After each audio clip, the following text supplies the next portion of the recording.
So today I'll tell you about mathematical insights. Many discoveries and creative insights happen when we have some new empirical data to work with. However, in exceptional cases, creative insights might happen in the absence of new empirical evidence. For example, in mathematics, mathematicians have to make they have to make inferences about completely abstract concepts, such as infinite sets. And yet, they make many new discoveries and they experience different insights. But how is that possible? Historical accounts of mathematical creativity describe it as a combinatorial process. That is, for a creative idea to emerge, many different combinations of ideas have to be made. The majority of these combinations will be redundant and uninformative. However, a rare combination might turn out to be very informative in the sense that it reveals a hidden connection between concepts that were previously thought to be irrelevant. Now, to kind of clarify the combinatorial view of creativity, here's a schematic picture. Each node here is an idea. Each edge is the connection between ideas, and edge width represents how frequently a connection is made. As you can see here, with a black color, in the absence of an insight, individuals keep making the same connections over and over again, and there are some connections that are never explored, such as the connection between 3 and 1. However, during the time of insight, as you can see by the blue edges, individuals suddenly notice a connection between two ideas that were not explored before. Now, this is this combinatorial view of creativity dates back to at least 19th century when the famous mathematician Henry Poincaré made an analogy between atoms and creative insight. So as the atoms move around and make new combinations with each other, somewhere inside our skull, mathematical concepts might be going around and making combinations. And some of those combinations might turn out to be useful for insights. Now, this is a very evocative and interesting model and analogy, but is it really true? Well, the answer might be kind of hard, because if all these mathematical combinations are being made somewhere inside our skull, then we cannot really observe them, and so we cannot really make any conclusions about the process of insight. And that is exactly the gap that we'll be filling today. We will examine the moment-to-moment unfolding of mathematical insights among expert mathematicians in their natural habitat, and we will show that after all, mathematical insights can be traced in this physical world. Now, to see what's the process by which expert mathematicians have insights, whether it's combinatorial or not, we went out in the world and we filmed mathematicians as they were, oh, that's a video, can it work? We filmed mathematicians as they were working on the, yeah, perfect. As they were trying to generate mathematical proofs. Here is one of our participants making a mathematical proof. We then use those videos to identify and code every time that mathematicians introduced a new inscription on the board. Here, those boxes represent a new inscription, each of them a new inscription. We also identified and coded every time that mathematicians interacted with what was on the board. That is, whenever they shifted their attention from one inscription on the board to the next. We inferred their shifts of attention from their speech, gaze, and gesture. Now, in this picture, I have blended two pictures to show you what I mean by a shift of attention from one inscription to the next, reflected in mathematicians' gesture. We also identified and coded moments of insight, or those eureka moments, as they were verbally expressed by our mathematicians. So every time that they said, aha, or, oh, okay, I get it, we counted that as an insight. For any other, for all of the analysis that we did, we not only included the flash of insight, that is when it was verbalized, but also 1 minute immediately before and 1 minute immediately after it. And that is because previous research shows that if you really want to look at the unfolding of an insight, you have to look a little bit before and a little bit after it is verbalized. So we always have a 2-minute period for each insight. Now, can I get the first video, please?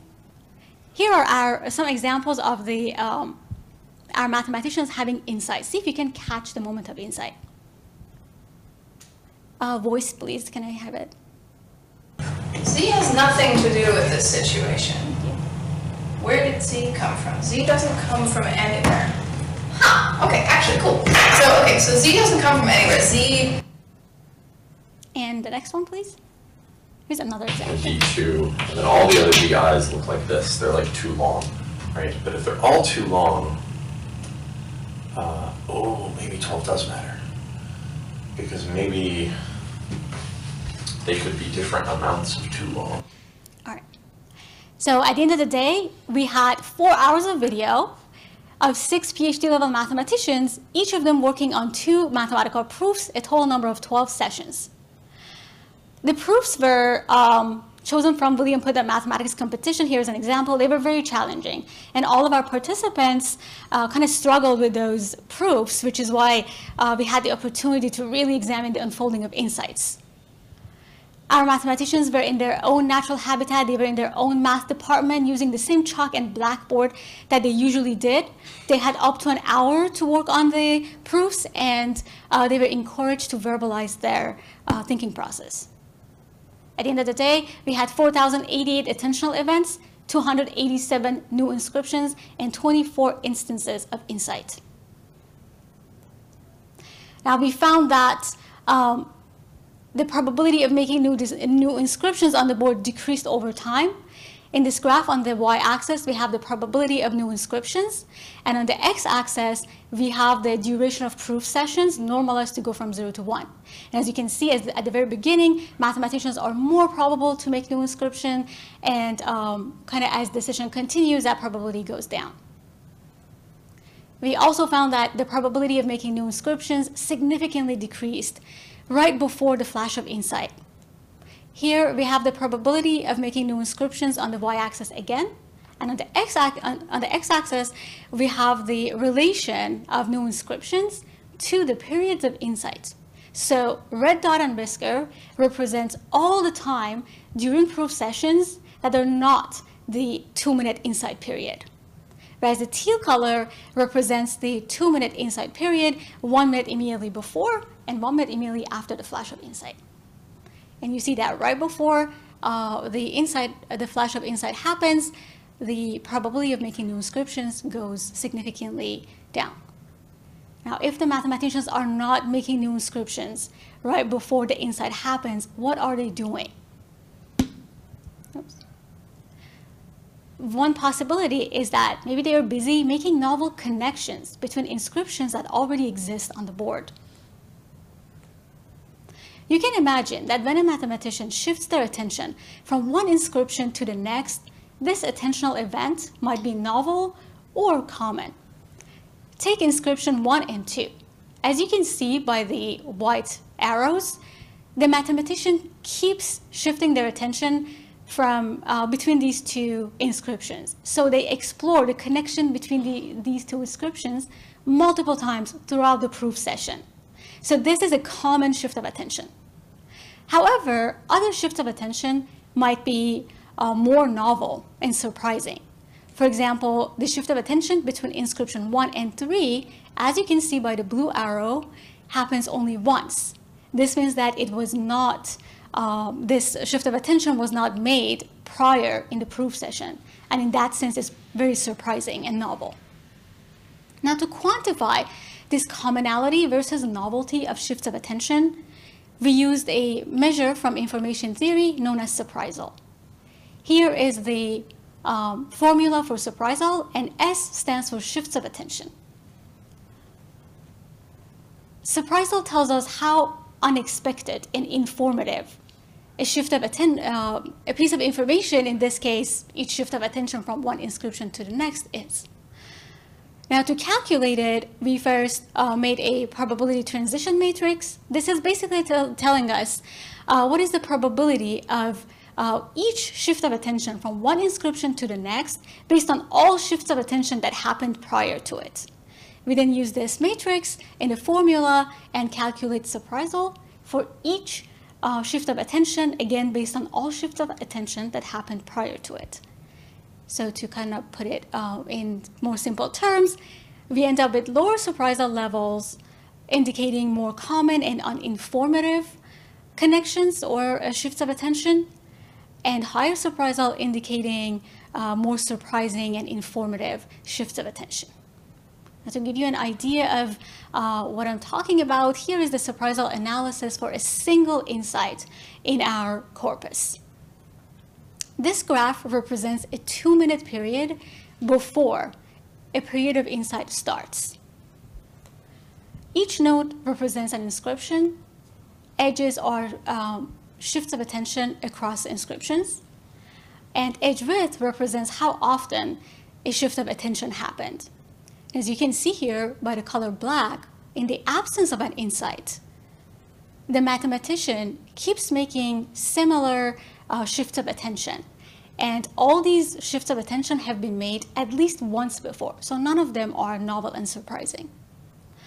And there are some shifts of attention that are never made. For example, the one between 5 and 6 or 5 and 4. However, during the 2-minute period of insight, as you can see by the blue edges, the mathematician starts making new shifts of attention between inscriptions that were not explored before. And at the same time, they kind of give up on some of the connections they were making before, for example, the connection between 1 and 4. Now, this is very much in line with the combinatorial view of creativity, but this is only for one of the insights in our corpus. Would this hold up for all 24 insights that we have? Well, the answer is yes. Here you can see the average surprisal calculated over 1-minute windows throughout our data. On the x-axis, we have time during the proof session centered around the flashes of insight. That is 0 represents the flash of all 24 insights in our data set. 3 to 4 minutes before an insight approaches, the surprisal of shifts of attention across inscriptions is low and stable. However, as the flash of insight approaches, the shifts of attention become more surprising, and that increasing trend continues even after the flash of insight, and then it goes down. This is very much, again, reminiscent of what we found for that one insight in our corpus, but this time across all 24 insights. These results were confirmed using a mixed effect linear model with surprisal as the outcome measure. So here we have surprisal on the y-axis, and on the x-axis, we have the relation of attentional events to the periods of insight. Red dot and whisker represents all the times during the proof session that are not around the time of insight, whereas the teal colors represent the period of insight 1 minute immediately before and after the flash of insight. And you can see that surprisal significantly increases right before the flash of insight, and it continues a little bit after the insight is verbalized. These results were robust to different time windows, about 45 seconds to 75 seconds before and after each insight. And our model also controlled for time trend and the number of new inscriptions that were introduced at any time during the session. And what we found yet again is in line with the combinatorial model of creativity. To do a quick review, we asked what is the process by which expert mathematicians have insights, and we found that they are less likely to introduce new inscriptions right before the insight, and that they make more novel connections between inscriptions on the board during the time of insight. But what does all of this mean? We found empirical evidence for historical accounts of mathematical creativity that describe it as a combinatorial process. That is, the moment of insight is associated with making more novel connections between ideas. More important than that, we showed that mathematical creativity is embodied and interactive. Our participants introduced many new inscriptions on the board, and at the same time, they continued interacting with those throughout the session.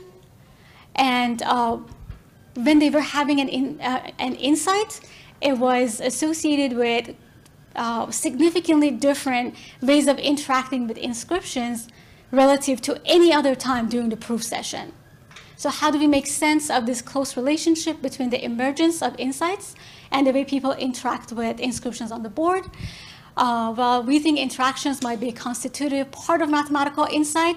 For example, they can lighten the load on working memory, and they can also facilitate accidental hints, so the chances of a mathematician accidentally stumbling upon useful links between inscriptions.